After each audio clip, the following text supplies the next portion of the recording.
एक विद्यालय था। सभी धर्मों के लोग यदि सुन रहे हैं तो सभी सुनेंगे। एक विद्यालय था, उस विद्यालय में अंधे बच्चे पढ़ते थे, आंखें नहीं थीं। गुरुजी पढ़ाया करते थे। अच्छा, गुरुजी की आंखें थी, गुरुजी अच्छे खासे थे। कम से कम 50 बच्चे थे, सारे अंधे थे, अंधों का विद्यालय था।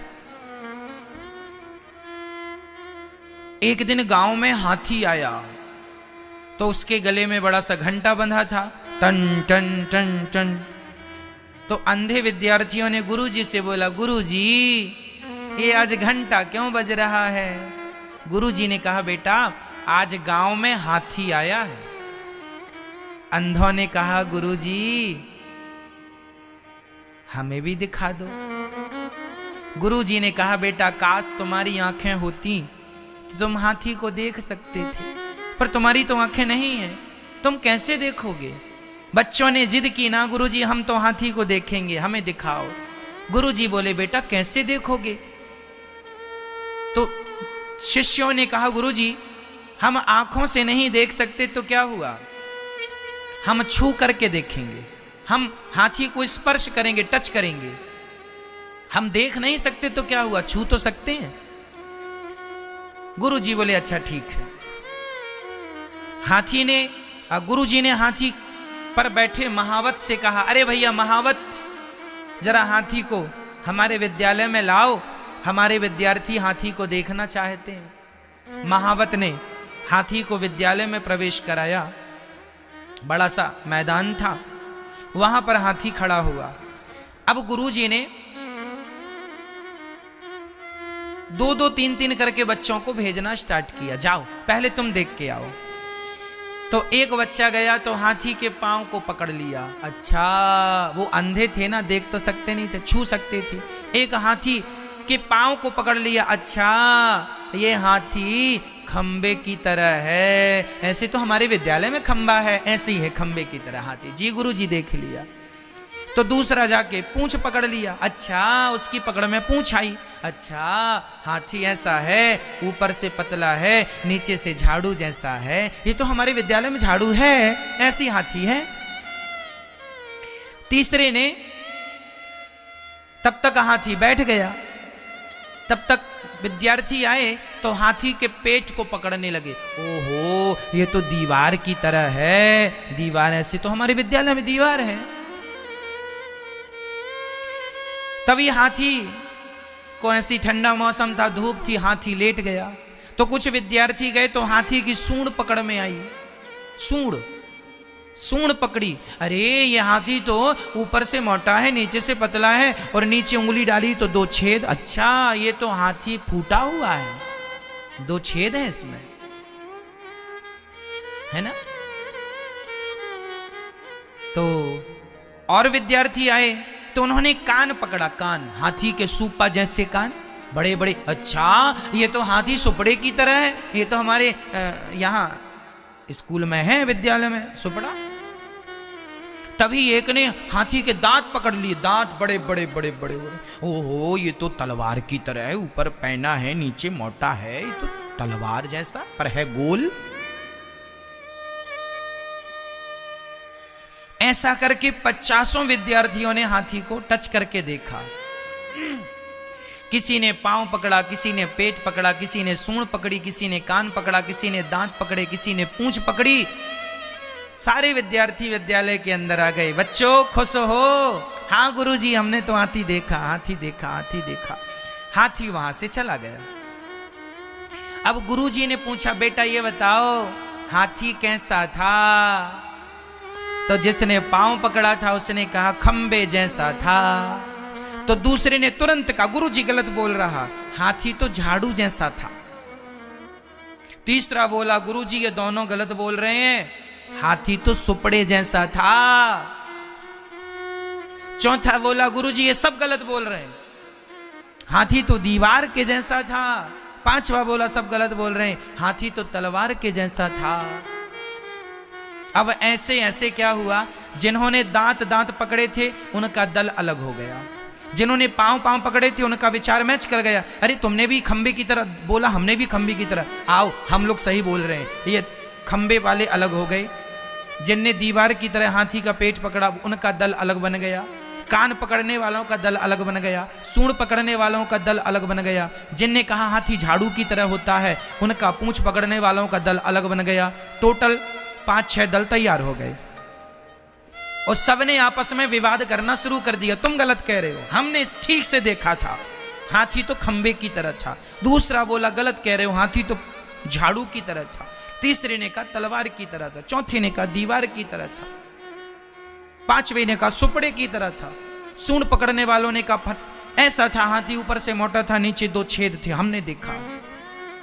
अब मेरा सवाल आपसे, इन बच्चों के कितने दल बन गए? टोटल 6।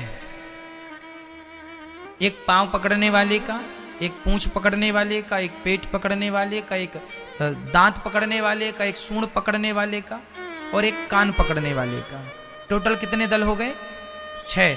अब ये 6 दल आपस में विवाद करने लग गए, हम सही हम सही, सब अपने अपने आप को सिद्ध करने लगे, हम सही, आपस में विवाद।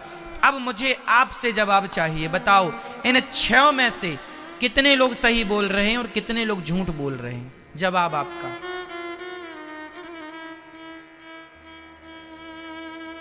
बोलो, कितने लोग सच बोल रहे हैं?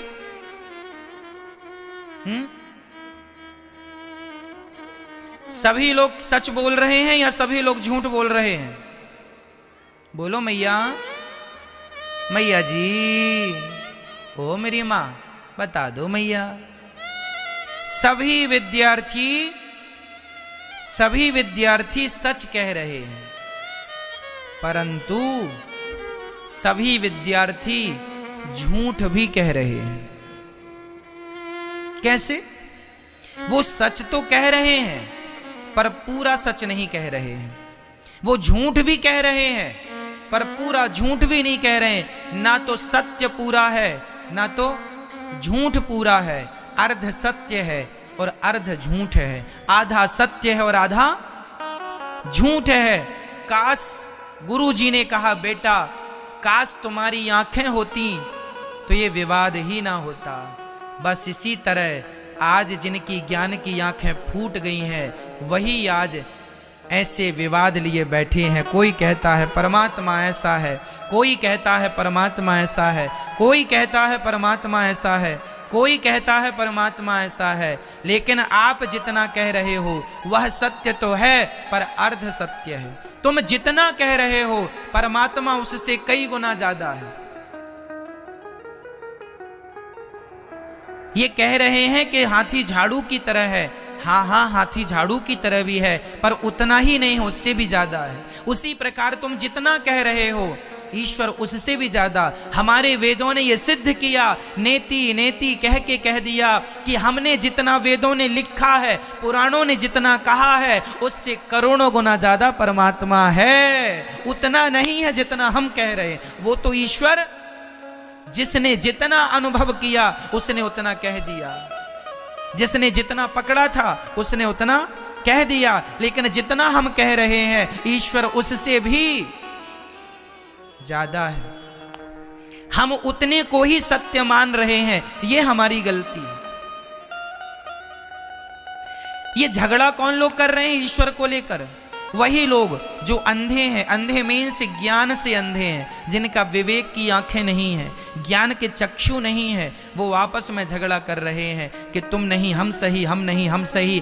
तुम सब सही हो अपनी अपनी जगह, पर तुम सब जितना सत्य कह रहे हो उतना सत्य नहीं है। सत्य तो उससे भी ज्यादा है जो कि तुम्हारी किसी पुस्तक में लिखा नहीं जा सकता।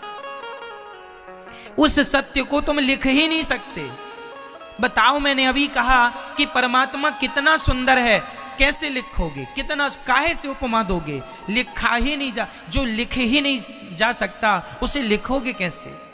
जो कहा ही नहीं जा सकता कहोगे कैसे? गूंगे को रसगुल्ला खिलाओ और पूछो कि कैसा लगा, गूंगा क्या कहेगा?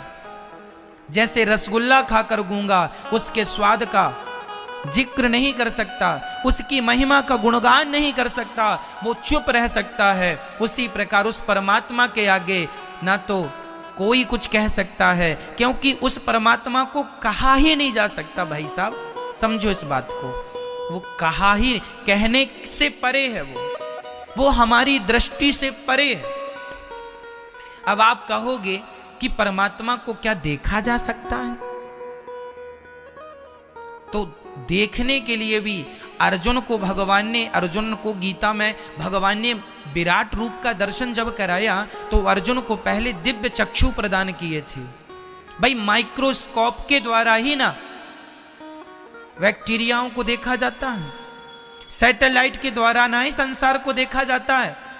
क्या मैं अपनी इन आंखों से पूरा संसार देख सकता हूं? लेकिन सैटेलाइट के द्वारा देखा जा सकता है। जैसे संसार को देखने के लिए सैटेलाइट का सहारा चाहिए और सूक्ष्मदर्शी यंत्र माइक्रोस्कोप के बिना बैक्टीरिया को नहीं देखा जा सकता, उसी प्रकार भगवान की कृपा के बिना भगवान को नहीं देखा जा सकता। सोई